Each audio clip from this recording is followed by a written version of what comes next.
మాట్లాడినారు. ఇదే కంటిన్యూ అంటే ఆయన వాళ్ళ రాజకీయ నాయకుల గురించి కాకుండా ప్రజల తరఫున వెళ్ళి మాట్లాడితే ఇంకా కంపల్సరీ 2029 అదేదో కలగంటున్నారు కదా ఆయన, ఆ కళ నిజంగా స్పష్టమవుతుంది ప్రజల తరఫున మాట్లాడితే. ఎందుకంటే యాక్చువల్లీ ఏ రాజకీయ నాయకుల తరఫున జగన్ గారు మాట్లాడుతున్నారో ఆ రాజకీయ నాయకుల వల్లే జగన్ గారు ఓడిపోయారని నేను అంటాను. ఎందుకంటే ప్రజలకు చాలా మంచి చేశారు జగన్ గారు కూడా. సమ్ నాయకుల వల్ల మిస్టేక్స్ వల్ల ఆయన ఓడిపోవడం జరిగింది. ఈరోజు అదే నాయకుల వల్ల ఆయన అంత గట్టిగా మాట్లాడుతున్నారు. ఇంకా రిటైర్ అయిన ఆఫీసర్లను కూడా ఆయన 2029లో సప్త సముద్రాలు దాటి ఉన్నా నేను పట్టుకొని వస్తే మీ బట్టలు ఊడగొడతా అనే ఆవేశం మంచిదే. ప్రజల తరఫున మాట్లాడండి.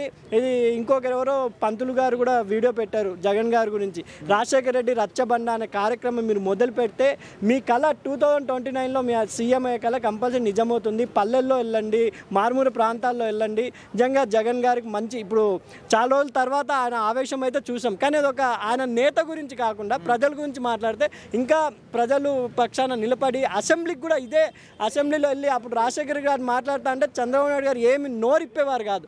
అలా జగన్ గారు కూడా మాట్లాడి టకఫార్ ఇస్తే ప్రజల్లో మంచి మంచి నేతను కోల్పోయే ఒక సానుభూతి వస్తుంది. 2029 ఆయన కళ నెరవేరుతుంది నా అభిప్రాయం. ఇప్పటికి కూడా మీరు ఏ నాయకుల్ని వెనక వేసుకొచ్చారో ఆ నాయకుల గురించి కాకుండా ప్రజల గురించి ఇంత ఆవేశంగా మాట్లాడిన జగన్ గారు మీకు హ్యాట్సాప్ చెప్తారని నా అభిప్రాయం అండి.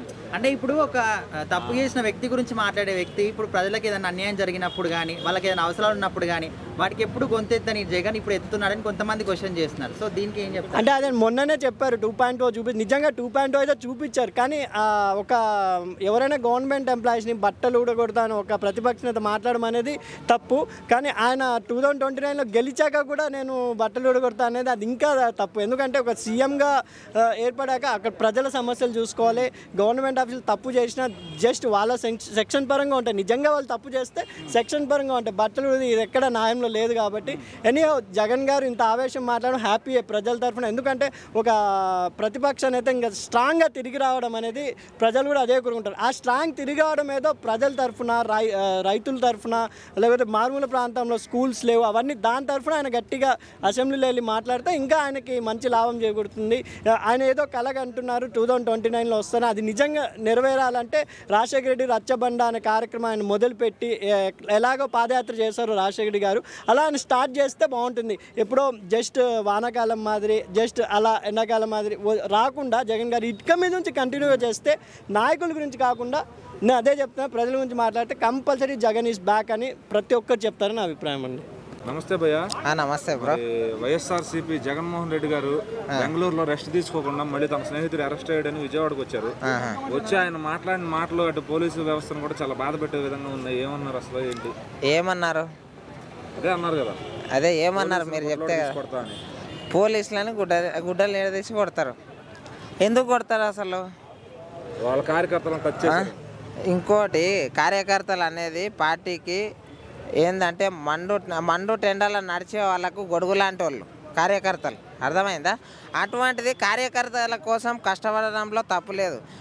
ఒక ప్రతిపక్ష నాయకుడు అయినప్పుడు ప్రజల గురించి ప్రజలకు ఇచ్చిన హామీలు ఇప్పుడున్న ప్రభుత్వం ఏముందో హామీల గురించి ఇయ్యనివి దానిల గురించి ప్రశ్నించడం కరెక్ట్. ఇంకోటి ఇప్పుడు ఏదైతే హామీలు ఉన్నాయో దానిని అమల్లోకి తేవడంలో వెనకబడితే దాని గురించి ప్రశ్నించాలి.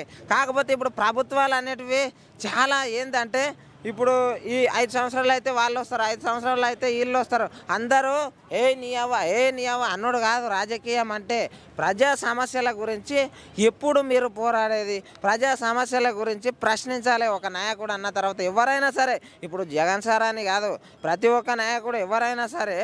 ఇప్పుడు పోలీసు వ్యవస్థ కూడా పోలీసు వాళ్ళు అంటే రక్షక భటులు. వాళ్ళు లేకపోతే ఎవరైనా సరే ఒక పొలిటీషియన్ అయినా ఒక పబ్లిక్ మాలాంటి వాళ్ళు అయినా సరే మేము ఇప్పుడు ఇంత ఫ్రీగా స్వేచ్ఛగా బతుకుతున్నామంటే పోలీస్ వ్యవస్థ వాళ్ళు లేకపోతే మనం ఇంత స్వేచ్ఛగా బతుకుతామా?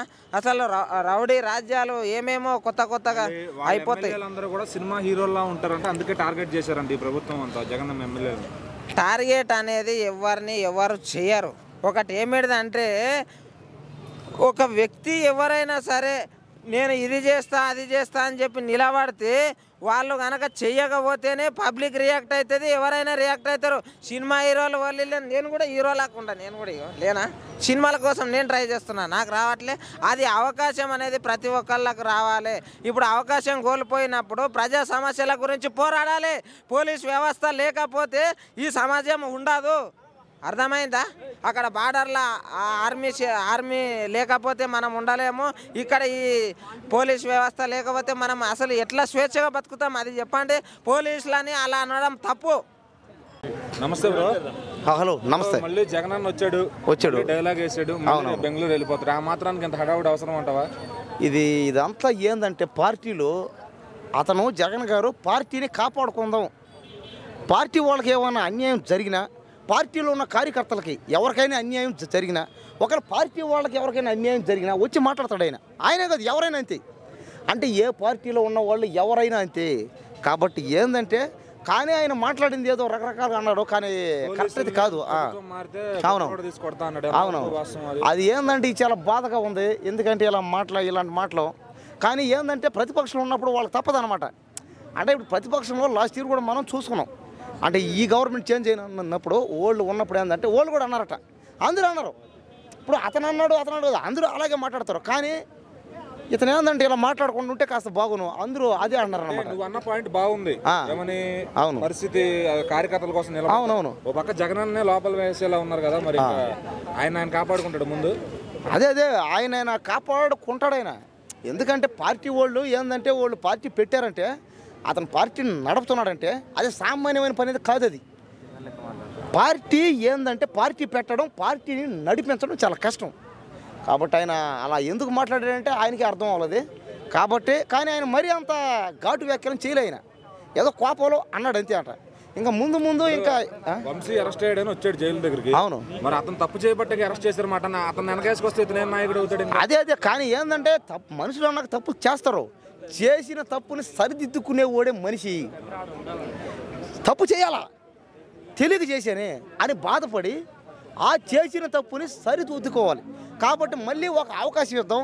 ఆయన ఖచ్చితంగా ఎవరైనా సరే సరిదిద్దుకుంటాడో కాబట్టి ఖచ్చితంగా ఆయన ఇంకా మంచి పనులు చేయాలని ఎవరైనా సరే ప్రతిపక్షంలో ఉన్నా, అపోజిషన్లో ఉన్నా, పదవిలో ఉన్నా, వాళ్ళు పవర్లో ఉన్నా ఎవరైనా సరే అందరూ చేయాల్సిన ఒకటి ఏంది, పేద ప్రజలకి మేలు చేయడం. Bro hi bro. సో ఈరోజు వల్లభనేని వంశీని కలవడానికి జైలుకి వెళ్ళిన జగన్మోహన్ రెడ్డి ఒక ప్రెస్ మీట్లో మాత్రం రేపు పొద్దుగాల మళ్ళీ మా అధికారం వస్తుంది, అధికారులందరినీ కూడా బట్టలిప్పి కొడతామనే విధంగా మాట్లాడడం జరిగింది. సో వాటికి మీరేం చెప్తారు? సో ఇంతకుముందు జగన్ గారు ఓడిపోయినా సరే ఎంతో అంతో చేసిండని చెప్పేసి ఎంతో అంతో రెస్పెక్ట్ ఉండే. ఎప్పుడైతే ఈ ప్రెస్ మీట్ పెట్టిండో జనాలకు ఏదైనా ఉద్దేశంగా ఒక మెసేజ్ ఇస్తాడని చెప్పేసి అనుకున్నాము. కానీ ఈ ప్రెస్ మీట్ చూసినాక నిజంగా జగన్ ఎంత నీచంగా దిగజారిండా అని చెప్పేసి నాకు అనిపిస్తుంది. సో ఏ విధంగా చూసుకున్నా అక్కడ మాట్లాడుతుంటే మీ హోదాల నుంచి వచ్చినవాడు అది ఇదని చెప్పేసి ఇంతగానో మాట్లాడుతుండు. సో ఆయన ఆడ ఏమంటారు, ఆయన పాలిటిక్స్ గురించి మాట్లాడినట్లేదు. ఏదైతే బ్యూటీ కాంపిటీషన్ పెట్టినట్టు నారా లోకేష్ కన్నా బాగుండా, చంద్రబాబు నాయుడు కన్నా బాగుండా అని చెప్పేసి ఇట్లాంటి కీచకమైన మాటలు మాట్లాడుతుంటే అసలుకి వీడు ఎట్లా సీఎం అయ్యాడని చెప్పేసి మా అందరికి అనిపించింది.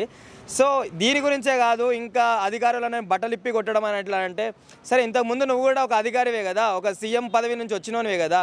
సో అట్లాంటి సీఎం పదవి 5 సంవత్సరాలు పరిపాలించినోనివి ఏది మాట్లాడాలో ఏది మాట్లాడొద్దు అంటే ఒక ఎమ్మెల్యే మాట్లాడుతుండంటే మనం అనుకోవచ్చు, అరే ఎమ్మెల్యేకి తెలియదు అది తెలుసు అని చెప్పేసి. నువ్వు సీఎం హోదాల నుంచి వచ్చి నువ్వు ఎక్స్ఎమ్మెల్యేలా ఇప్పుడు ఉన్నావు. సో ఏది మాట్లాడాలో కూడా నీకు తెలియట్లేదు. అంటే అధికారాలను బట్టలిప్పి తీసి కొట్టడం అని అంటే, ఇంతకుముందు మీ అధికారం ఉన్నప్పుడు అట్లనే మిమ్మల్ని బట్టలు కూడా తీసి కొట్టిర్రా? ఎలా చూసి ఎలా మాట్లాడుకున్నా సరే ఒక ఎమ్మెల్యేకున్న క్యాండిడేట్స్ ఎమ్మెల్యేకున్న క్వాలిటీస్ కూడా నీ దాంట్లో లేవు, నువ్వు మాట్లాడలేకపోయినావు. సో నువ్వు ఏదైనా మాట్లాడితే అరే మా జగన్ అన్న దేనికి, నీకు ఎంతమంది ఫ్యాన్స్ ఉండరు, వాళ్ళందరూ వెయిట్ చేస్తున్నారు నీ ప్రెస్ మీట్ గురించి. ఏదైతే నువ్వు దాక్కొని నువ్వు అసెంబ్లీకి వస్తున్నావో ఇవన్నీ నీ గురించి వెయిట్ చేస్తారు. అట్లాంటి వాళ్ళ గురించి ఏదైనా మెసేజ్ ఇవ్వాలి, లేకపోతే నేను వస్తున్న 5 ఏళ్లలో మళ్ళీ మన పరిపాలన స్టార్ట్ చేద్దామని చెప్పేసి నువ్వు ఇట్లాంటి మాటలు మాట్లాడాలి. కానీ ఏదో బ్యూటీ కాంపిటీషన్ పెట్టినట్టు వాడు చంద్రబాబు నాయుడు కన్నా బాగుండు, నారా లోకేష్ కన్నా బాగుండు అని చెప్పేసి మీరు టార్గెట్ చేస్తుర్రా అని ఇట్లాంటి మాటలు బట్టలు ఇప్పి తీసి కొట్టడం అని చెప్పేసి ఎవరిని కొడతావయ్యా? నీ బట్టలు ఇప్పి తీసి కొట్టకుండా నువ్వు చూసుకో. ఫస్ట్ నీ ఎమ్మెల్యేల బట్టలు ఇప్పి తీసుకోకుండా కొట్టడం ముందు అది చూసుకో నువ్వు. అంతేగాని నోటికి వచ్చినట్టు మాట్లాడితే నువ్వు ఆల్రెడీ ఫేమ్ అయినావు కదా, ఎవడన్నా ఏదన్నా మాట్లాడుతుంటే ఫేమ్ కావడానికి అయినా చెప్పి ఆలోచించవచ్చు. నువ్వు కరెక్ట్ నువ్వు అసెంబ్లీకే రాలేకపోతున్నావు. అట్లాంటి దానివి నువ్వు ఇట్లాంటి మాటలు మాట్లాడుతుంటే ఎట్లా చెప్పు? కంపల్సరీ ఏమంటారు, ఇవే చివరి రోజులు అని చెప్పేసి ఏమని అంటామో ఆ రోజులు దగ్గరకు పడ్డాయి. ఏదైతే జైలుకి వెళ్ళాల్సిందో రోజులు దగ్గరకు వచ్చినాయి కాబట్టి ఇవన్నీ మాటలు మాట్లాడుతున్నారు. ఏదైతే నువ్వు బట్టలు ఇప్పి తీసి కొడతా అని చెప్పేసి అధికారులను అన్నావో అదే బట్టలు ఇప్పి తీసి కొడతారని చెప్పేసి పోలీస్ స్టేషన్లో నాకు అనిపిస్తుంది. త్వరలో నువ్వు జైలుకి వెళ్ళబోతున్నావు అని కూడా మాకు 6 సెన్స్ చెప్తుంది. ఇది మాత్రం కంపల్సరీ అయితే. ఎందుకనంటే అంత పెద్ద సీఎం చంద్రబాబు నాయుడునే నువ్వు లైక్ ఏ తప్పుడు ఆరోధన పెట్టి నువ్వు జైలుకి పంపించినావు. అది కాకుండా వాళ్ళ భార్య బిడ్డల్ని కూడా నువ్వు గలీజ్గా వ్యాఖ్యలు చేయడం జరిగింది. సో ఇట్లాంటివన్నీ మనసులో పెట్టుకొని వాళ్ళు ఏదో చేస్తారని చెప్పేసి నువ్వు అనుకోవద్దు. ఎందుకనంటే ఆడ ఉన్నది కూటమి ప్రభుత్వం, నీలాగా రౌడీ రాజకీయ ప్రభుత్వం కాదు. సో ఎలా చూసుకున్నా సరే నువ్వు చేసిన పాపాలకి నాకు తెలిసి 150 సీట్లు ఏమి వచ్చినాయి కదా, 150 సీట్ల నుంచి నాకు తెలిసి సగానికి సగం మంది జైలుకి వెళ్తారు అనిపిస్తుంది. జగన్ ఒక్కడే కాదు, ఇంకా ఆయనతో పాటు ఎవరైతే ఈ కుట్రలో ఉన్నారో లేకపోతే ఇంకా ప్రజల్ని చాలా చండాలంగా చేశారో వాళ్ళు ప్రతి ఒక్కరు వెళ్తారన్న జైలుకి అయితే కంపల్సరీ. జగనన్న మళ్ళీ బెంగళూరు నుంచి అలా వచ్చాడు విజయవాడకి, వచ్చి మళ్ళీ 4 డైలాగులు వేసి వెళ్ళాడు. ఏది ప్రభుత్వం మారితే పోలీసులు గుడ్డలోడు తీసుకొడతా, ఈ విధంగా మాట్లాడతాం కరెక్టే అంటావా? అన్న వచ్చినాడు, మంచి రోజులు వచ్చినాయి. అక్క చెల్లెమ్మలకు అన్న తమ్ములకు మా ప్రభుత్వం ఉందని తెలియడానికి అలాంటి సినిమా డైలాగులు 4-5 వేసిపోతా అప్పుడప్పుడు. గుడ్డలూడు తీసి కొడతానన్నది తప్పుగా అనుకోలేకూడదు. అధ్యక్ష తప్పుగా మాత్రం మాట్లాడలేదు. వచ్చింది సమ్మర్ కాబట్టి అందరూ గుడ్డలూడు తీసుకు తిరుగుతుంటే ఎంతో చల్లగా ఉంటుందని అలా చెప్పాను, అంతేగాని ఎవరిని గుడ్డలూడు తీసి కొడతానలేదు. మా ప్రభుత్వం లేక మమ్మల్నే గుడ్డలూడు తీసి కొడతారని మేము భయపడుతుంటే మేమెందుకు కొడతాం అధ్యక్ష చెప్పండి. అయితే మరి వంశీ కోసం విజయవాడ వచ్చాడు ఆయన. వంశీ తప్పు చేశాడు కదా, తప్పు చేయబట్టే జైల్లో ఉన్నాడు. మరి అతను కాపాడడానికి వచ్చిన ఇతను నాయకుడు అవుతాడా? వంశీ నిజంగానే హీరో లాంటి మెటీరియల్. నారా చంద్రబాబు నాయుడు కూడా వంశీ లెక్క అందంగా ఉండడు. నారా రోహిత్ కూడా చంద్రబాబు లెక్క వంశీ లెక్క అందంగా ఉండడు. ఆ వంశీ హీరో మెటీరియల్. ఇప్పుడే రోబో 3 తీద్దామని వంశీ వెళ్తుంటే అరెస్ట్ చేసి జైల్లో దిగారు. అది మా ప్రభుత్వంలో చాలా అంటే చాలా బాధపడుతున్నా అధ్యక్ష. ఒకటి చెప్తాను, మా ప్రభుత్వానికి మొదటి మెట్టు మళ్ళీ ఎక్కుదామని లోపు ఆ రెడ్ బుక్ తీసుకొచ్చాడు నారా లోహిత్. ఏదో తమిళ సిరీస్ చూసి ఆ సినిమాలో రెడ్ బుక్ ఉంటుంది, ఆ మాదిరిగా దీంట్లో కూడా తీసుకొచ్చి మా ప్రభుత్వాన్ని మొత్తం తారాలోకానికి తీసుకుపోదామని ఆ రెడ్ బుక్ తీసుకొచ్చారు అధ్యక్ష. నేను మాత్రం దీన్ని ఖండించను. కుంభపాకం లెక్క రెడ్ బుక్లో కూడా రాసి ఉంటే మా ఒక పార్టీ అధ్యక్షులు కూడా అదే పాకంలో వేపేస్తారని నేనైతే అనుకుంటున్నాను అధ్యక్ష. ఒకటైతే చెప్తున్నాను, ఈ చంద్రబాబు నాయుడు వచ్చినప్పటి కాడి నుంచి గేదె పాలే కాదు జనాలకు పాలన కూడా మంచిగా చేయలేదు. అందుకే ఈ జగన్ని మళ్ళీ రప్పియండి, సర్వనాశనం చేయడానికి అందరినీ సంతోషంగా ఉంచడానికి నేను మీ ముందుకు వచ్చానని చెప్తున్నాను అధ్యక్ష.